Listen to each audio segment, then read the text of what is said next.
Hi everybody, Michael here. Today is Pearl Harbor Day, December 7th, 2024. And 83 years ago, the United States in Hawaii was attacked by the Empire of Japan. It was a sneak attack. We didn't know it was coming, and it propelled us right into World War II.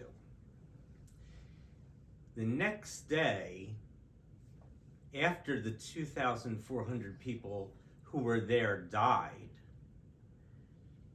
on the battleships, some on the land, FDR gave his speech to Congress to declare war on Japan. This is his speech, and I'll give some commentary at the end. Mr. Vice President, Mr. Speaker, members of the Senate and House of Representatives, yesterday, Sunday, December 7th, 1941, a date that will live in infamy. The United States of America was suddenly and deliberately attacked by naval and air forces of the Empire of Japan. The United States was at peace with that nation, and at the solicitation of Japan, was still in conversation with its government and its emperor, looking towards the maintenance of peace in the Pacific. The attack yesterday on the Hawaiian Islands has caused severe damage to American naval and military forces. I regret to tell you that many American lives were lost. In addition, American ships have been torpedoed on the high seas between San Francisco and Honolulu. As Commander-in-Chief of the Army and Navy, I have directed that all measures be taken for our defense, but always, our whole nation remember the character of the onslaught against us. No matter how long it may take us to overcome this premeditated invasion, the American people, in their righteous might, will win through to absolute victory.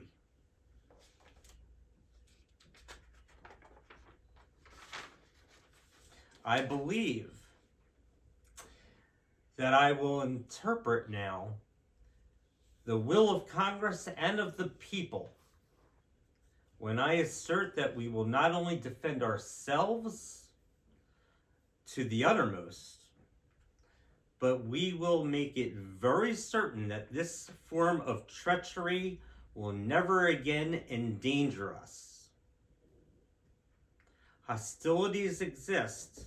Let us not blink in that fact, that our people, our territory, and our interests are in grave danger. With confidence in our armed forces, with the unbounding determination of our people, we will gain the inevitable triumph, so help us God. I ask that Congress declare that since the unprovoked and dastardly attack on Sunday, December 7th, 1941, a state of war has existed between the United States and the Empire of Japan.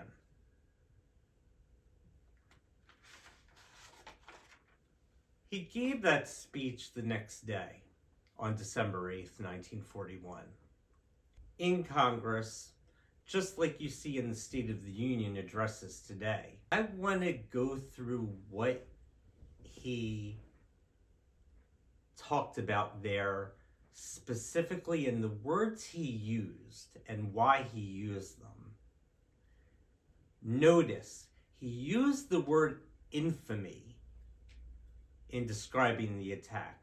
He originally wrote the speech using the word world history, but he thought infamy described the attack as what it was, that this was evil, that we had to show that we were the good guys and we were going against the bad guys, Japan in this case.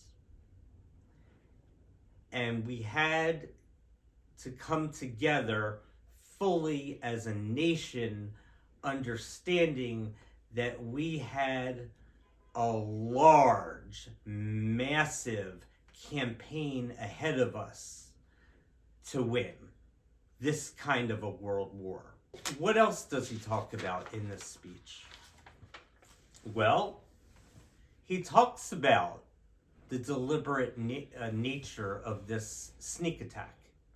And it was. Japan had 6 aircraft carriers, and they had 24 vessels with 350 aircrafts on them, with their torpedo missiles and bombs. And they also had submarines, by the way, in the area that they needed to carry out the attack. And we were not prepared for it at all. It really was sudden. We had no idea they were coming. And we were caught off guard at 7:55 a.m. that day. It shows that it took, well, from November 26th to December 7th, 11 days to assemble this attack when they left Japan. And when they were based 200 miles away, where those aircraft were launched from. So we talk about the United States, or he does, being at peace with that nation and being in negotiations with them. This is a little bit misleading, and I'm going to tell you why. Yes, we were talking to them even on December 1st. But what we had done was, starting in 1938, Japan had been at war with China really since 1931 when they took over Manchuria. In 1937, Japan had been at war with China, going really for all of China. They controlled 90% of the Chinese railways. And we had imposed major sanctions against them. As a matter of fact, they were kind of so biting, they felt that they had to enter into a pact with Japan and Italy that if one of them was attacked, they all were attacked, and if one of them had another country involved that they were fighting, like the United States, the other countries would join.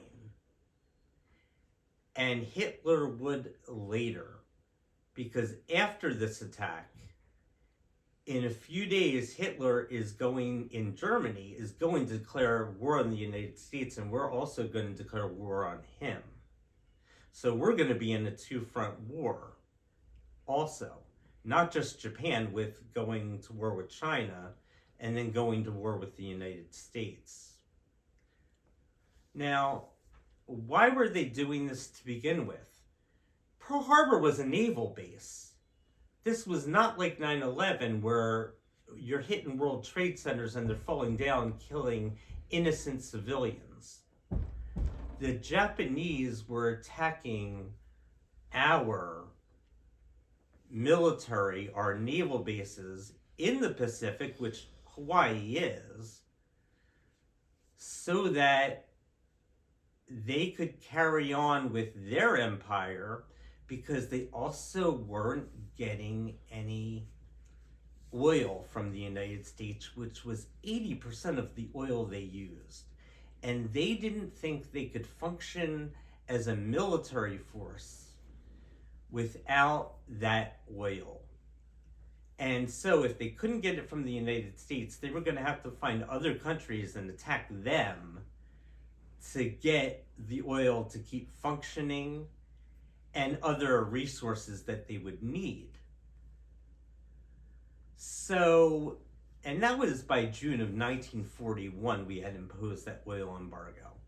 And in December, when those Japanese negotiators were there, they were asking for the oil. And the United States was saying, well, yeah, we'll give you the oil if you get out of China. And, you know, if you just basically declare that you lost and you give up your empire. And Japan was not going to do that. That was non-negotiable. So they were in what they thought was a desperate situation to keep their military being able to keep going. And the way they would do that would be to make it that we in Pearl Harbor and our naval forces couldn't stop them for years and years and years from them obtaining the resources they needed to continue their empire and to grow it. So why does he specifically say peace in the Pacific? World War II was fought on two fronts. We had the Pacific Theater, and we think about Hawaii in the Pacific Ocean, and Japan and China being in the east in the Pacific Ocean area. But World War II also had, again, Hitler. And that was the war in Europe. That was the Western area. And Hitler, by this time, had already invaded the Soviet Union. He had conquered just about all of Europe, including France, Poland, and was not losing in the Soviet Union at this time. This was at the height of World War II. So that's what he meant by the Pacific. He was specifically delineating that. He knew this was going to be a two-front war, and he might have anticipated at this point that Hitler would declare war and allow the pact to be intact, that Japan believed Hitler would join them in this fight. And so that's why he was separating the war in Europe from the war in the Pacific, which this was. He does talk to the severe, and I mean severe, damage that this attack inflicted on not just Hawaii, but of course those poor people who died, those, especially on the Arizona, the USS Arizona, that battleship. Again, they had no idea this was coming, and there were at least 3 bombs dropped on that battleship, and it sunk, along with other battleships, some of which just capsized over, that they tried to then rescue people from.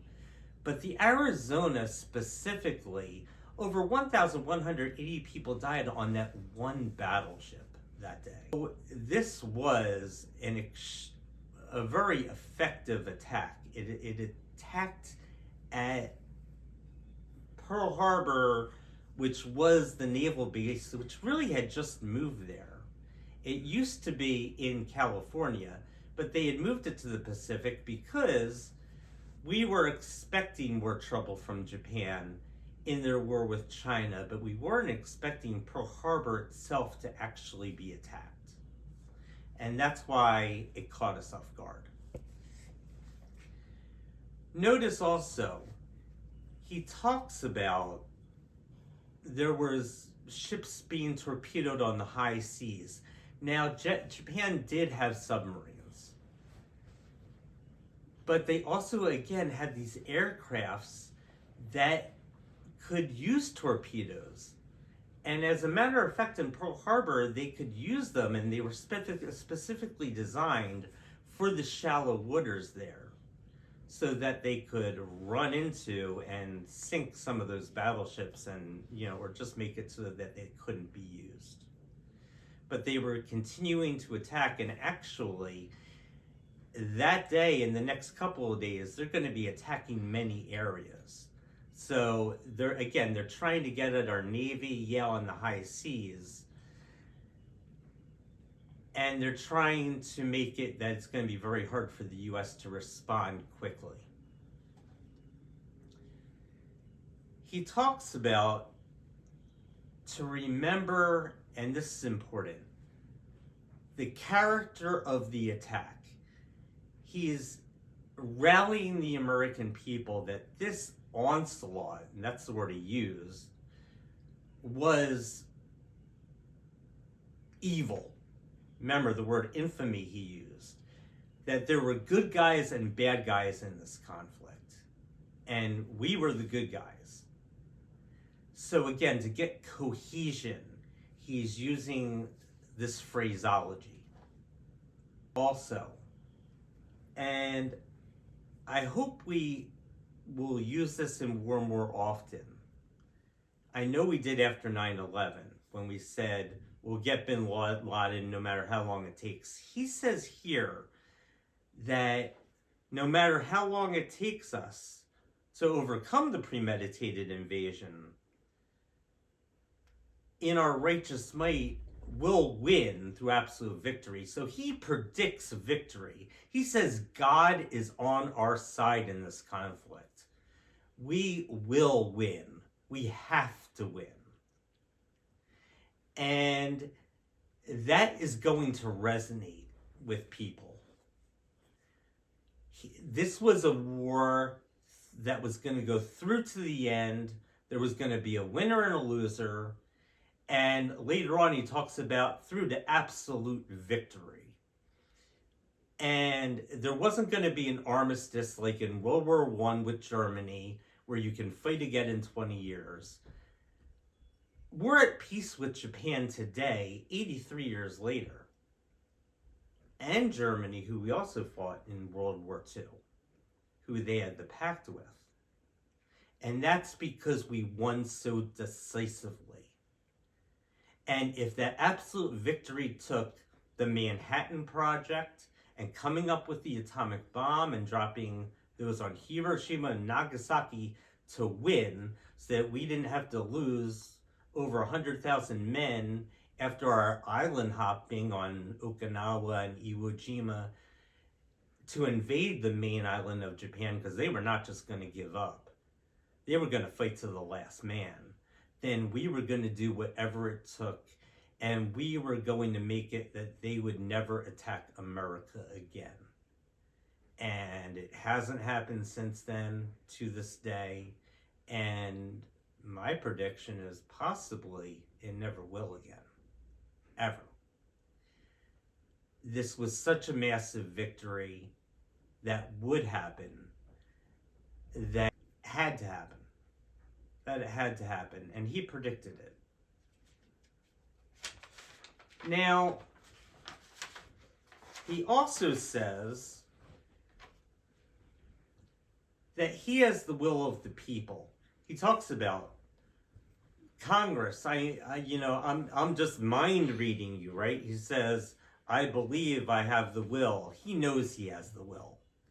He doesn't have to sell Congress or the American people on this war. The American people know we were attacked. And they know we have to fight back. But he's saying it in his speech, and that is important to, again, have that cohesion.